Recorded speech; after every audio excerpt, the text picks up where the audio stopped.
जय श्री कृष्ण, जय श्री राम। आज से हम श्रीमद् भागवत के तृतीय स्कंद में प्रवेश करेंगे। तो तृतीय स्कंद की कथा शुरू होती है द्वितीय स्कंद के अंतिम श्लोक से।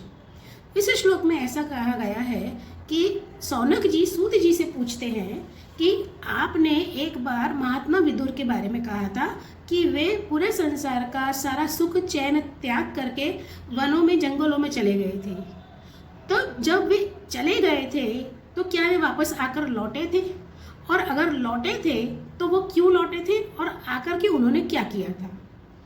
तब सूत जी सौनक जी से कहते हैं कि मैं आपको बताता हूँ कि विदुर जी कौन थे और उन्होंने ये संसार का त्याग क्यों किया था।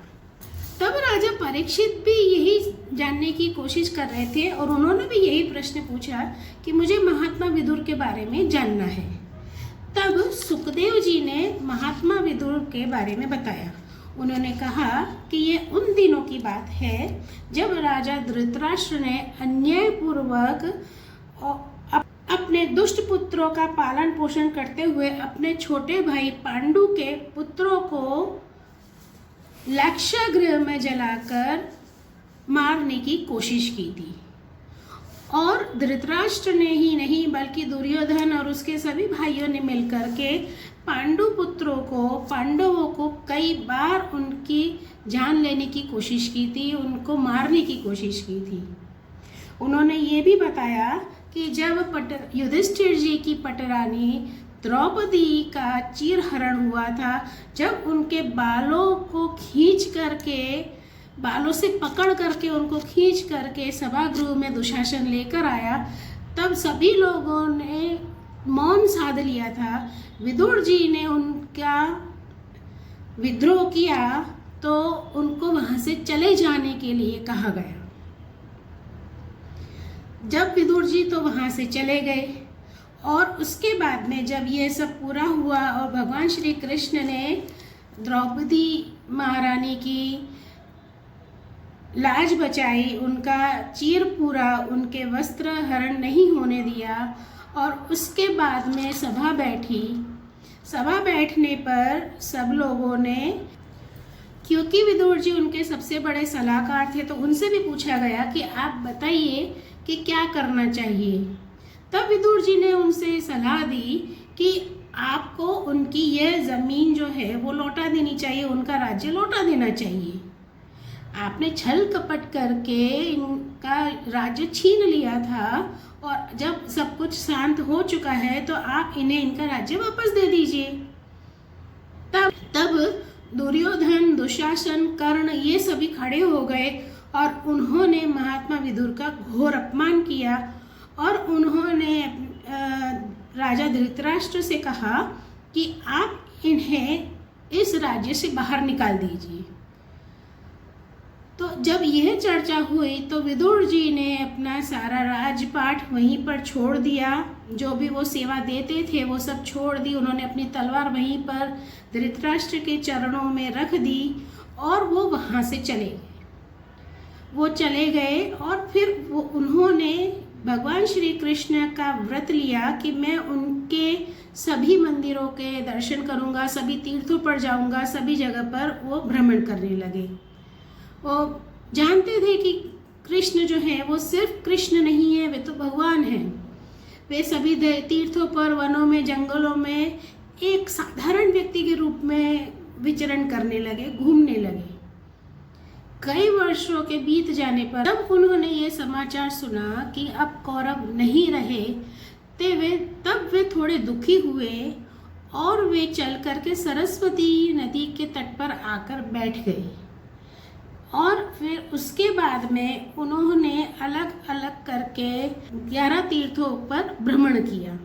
वे तीर्थ हैं त्रित, उष्णा, मनु, पृथु, अग्नि, असित, वायु, सुदास, गौ, गुह और श्राद्ध देव के नामों से प्रसिद्ध 11 तीर्थ जो है, उन तीर्थों का उन्होंने भ्रमण किया।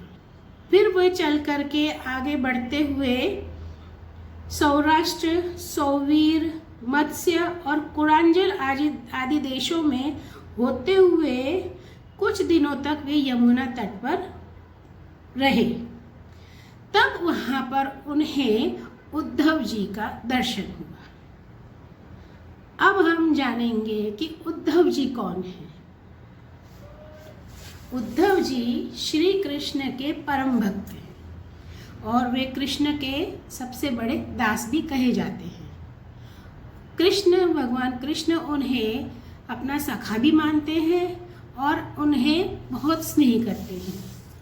तब भगवान श्री कृष्ण के ये सखा, ये दास, ये मित्र उद्धव जी वहाँ पर उन्हें मिले। कहते हैं कि भगवान श्री कृष्ण के प्रख्यात सेवक अत्यंत शांत स्वभाव के हैं। उद्धव जी बहुत शांत स्वभाव के हैं और वे पहले बृहस्पति जी के शिष्य रह चुके हैं। विदुर जी उनसे मिलते हैं और उन्हें अपने हृदय से लगा लेते हैं। उन्हें ऐसा लगता है कि मैंने स्वयं श्री कृष्ण को ही अपने हृदय से लगा लिया है। तो उद्धव जी और विदुर जी का यहाँ पर मिलन होता है। जब उनका ये मिलन होता है तब विदुर जी उनसे पूछते हैं। विदुर जी उनसे क्या पूछते हैं आइए जानते हैं। कि सबसे पहले वे कहते हैं कि पुराण पुरुष बलराम और श्री कृष्ण के अपने ही नाभि कमल से उत्पन्न हुए ब्रह्मा जी की प्रार्थना से इस जगत में अवतार लिया है। इस पृथ्वी का भार उतारकर सबको आनंद देते हुए अब श्री वसुदेव जी के घर सब सकुशल तो हैं। मतलब वे सबसे पहले पूछते हैं कि क्या वसुदेव जी के घर सब कुछ सकुशल तो है, सब कुशल मंगल तो है।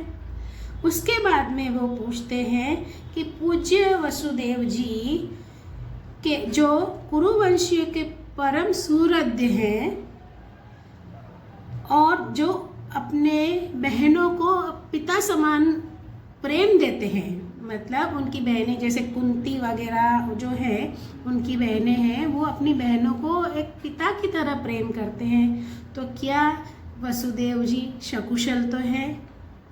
दूसरा प्रश्न पूछते हैं कि यादवों के वीर सेनापति प्रद्युम्न जी सकुशल तो हैं।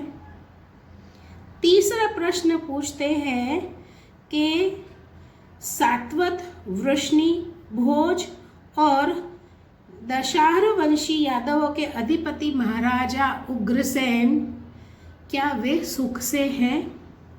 चौथा प्रश्न पूछते हैं कि कृष्ण तनय सांब सकुशल तो हैं।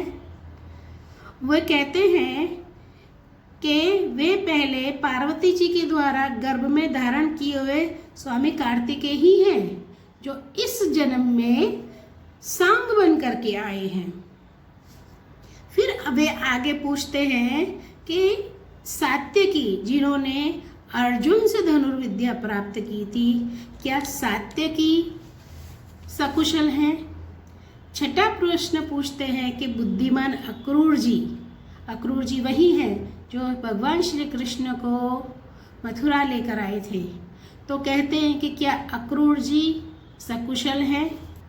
सातवां प्रश्न पूछते हैं कि भोज वंश देवक की पुत्री देवकी क्या वह अच्छी तरह से है ना। वो कहते हैं कि जैसे वेद त्रयी यज्ञ विस्तार रूप अर्थ को अपने मंत्रों में धारण किए रहती हैं उसी प्रकार उन्होंने भगवान श्री कृष्ण को अपने गर्भ में धारण किया था। तो क्या वे सकुशल हैं।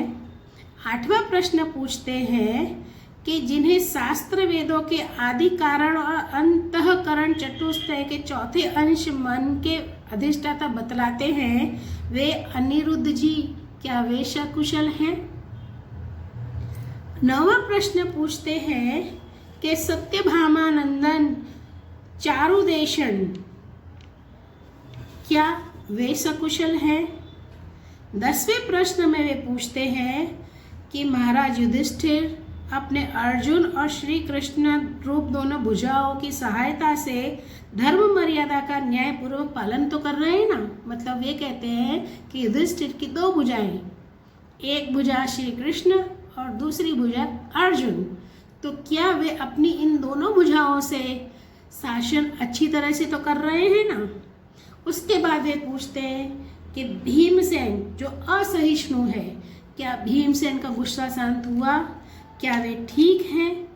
जिनके गदा युद्ध में पूरी धरती कांपती थी, वैसे भीमसेन क्या वे सकुशल हैं।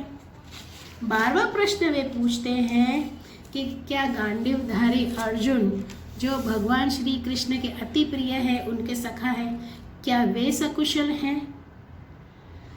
और फिर आगे पूछते हैं कि माद्री के पुत्र नकुल और सहदेव जिन्हें कुंती ने लालन पालन किया, जिनका कुंती ने लालन पालन किया, क्या वे दोनों सकुशल हैं। तो इस तरह से उन्होंने सभी कुरुवंशियों के और पांडवों और सबके बारे में उन्होंने उद्धव जी से पूछा।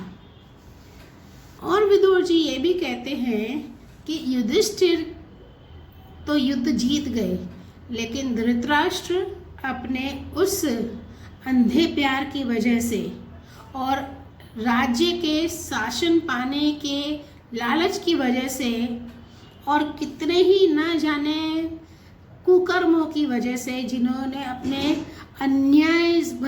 अन्यायपूर्ण कार्य जो किए थे, उनकी वजह से वह हार गए, तो क्या वे भी सकुशल तो है ना। तो ये सारे प्रश्न जब उन्होंने उद्धव जी से पूछे, तब उद्धव जी के मन में श्री कृष्ण के चरण कमलों की यादें ताज़ा हो गई। सुखदेव जी ये कहते हैं कि जब विदुर जी ने परम भक्त उद्धव से इस प्रकार के उनके प्रियतम श्री कृष्ण से प्रश्न पूछे, तब उद्धव जी के मन में उनके स्वामी का स्मरण हो गया। उनकी बाल लीलाओं से लेकर के सभी लीलाएं उनके नज़रों के सामने आ गई और वे गदगद हो गए। वो कहते हैं कि उद्धव जी जब 5 वर्ष के थे, तभी से वे भगवान श्री कृष्ण की मूर्ति बना करके और उनकी पूजा करते थे। यही उनका खेल था। 5 वर्ष का छोटा बालक क्या खेलेगा। तो उद्धव जी 5 वर्ष के आयु में भगवान श्री कृष्ण की मूर्ति बना करके और वे खेलते थे। और जब वे खेलते थे तो उनकी सेवा ही करते थे, उनके चरण कमलों की सेवा ही करते थे। खेल खेल में भी वो सेवा ही करते थे। तब कहते हैं कि जब विदुर जी ने उद्धव जी से ये प्रश्न पूछे, तब उनके मन में श्री कृष्ण के चरणाविंद और मकरंद सुधा से सरोवर होकर 2 घड़ी तक वे कुछ भी न बोल सके। उनके स्मरण में भगवान श्री कृष्ण ही रहे और उनके आँखों से अश्रु बहने लगे। उनके नेत्र सजल हो गए और वे बहने लगे और उद्धव जी कुछ देर तक मौन रहे, वे कुछ न बोल पाए।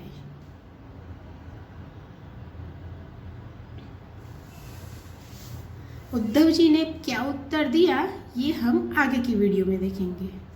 जय श्री कृष्ण, धन्यवाद।